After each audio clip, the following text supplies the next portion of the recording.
Yang pertama gini, sabar itu, ya sabar ini. Siapa yang tidak butuh? Ngacung. Karena siapa yang paling soleh, aku ndelik. Jadi kan ketok kabeh kan, sing luwih soleh. Nah, aku ndelik kan berarti aku ora soleh kan gitu ndelik. Ora soleh. Sak soleh-solehnya jenengan, sak taat-taatnya butuh sabar apa enggak? Apalagi kita. Kan gitu. Karena semakin tinggi iman, semakin banyak ujian. Dibutuhkan sabar tambah lebih besar. Apalagi jangan tadi cerita ada kekurangan. Tobat dengan misalkan kita kaitkan dengan masa lalu yang terburu-buru, menjadi tidak sabar. Begitu kita nyadari bahwa kita ada kekurangan, justru sabar itu menjadi lebih kita butuhkan. Kok kita ya yang kurang dan banyak salahnya, yang itu konsekuensinya harus sabar. Yang Rasulullah SAW, yang sahabat yang paling tinggi, tabiin dan seterusnya itu justru apa? Semakin apa? Dituntut sabarnya semakin sempurna, semakin tinggi. Saya kemarin ngomong, saya diuji. Saya butuh nangis-nangis ke Allah sepekan. Bahkan ujian itu ya hanya sekedar untuk memaknai saja bahwa Allah itu punya hak untuk menguji. Fa'alul lima yurid. Saat bener-bener kowe tetap diuji karena Allah punya hak untuk itu. Fa'alul lima yurid.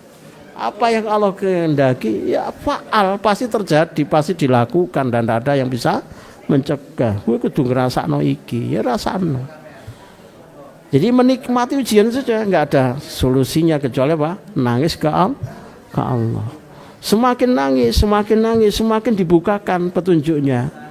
Wah, akan ada pertolongan, sebentar lagi akan ditolong, sebentar lagi padang begitu.